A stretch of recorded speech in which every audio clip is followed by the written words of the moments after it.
Un'altra donna uccisa. È accaduto a Spinea, al confine con Chirignago.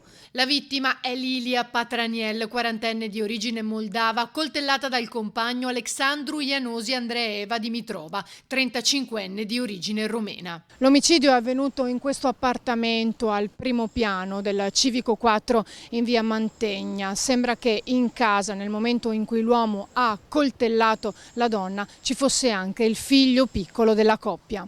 Il piccolo di 4 anni non è stato coinvolto e sta bene. Secondo una prima ricostruzione, il padre avrebbe accoltellato la mamma verso mezzanotte e sarebbe rimasto con lei e il figlio fino alle 5 del mattino circa, quando ha deciso di chiamare i carabinieri giunti da Mestre poco dopo. Durante l'interrogatorio il 35enne non avrebbe parlato, ma sembra che il suo folle gesto sia avvenuto per motivi di gelosia. Gli specialisti del reparto investigazioni scientifiche hanno svolto i rilievi per raccogliere tutte le tracce utili a ricostruire il delitto nei dettagli. Una coppia tranquilla, secondo quanto raccontano alcuni vicini. Famiglia normalissima, cioè niente di che. Voi non li sentivate mai gridare, urlare, litigare? Non abbiamo sentito,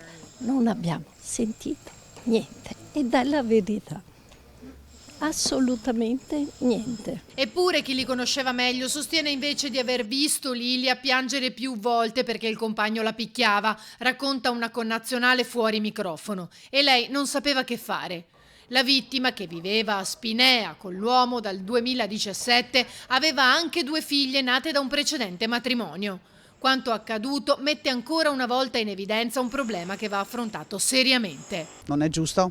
Questo sì, soprattutto anche per i bambini che adesso ha lasciato una creatura. Tutto qua. Io essendo mamma, siamo tutelate poco, questo sì.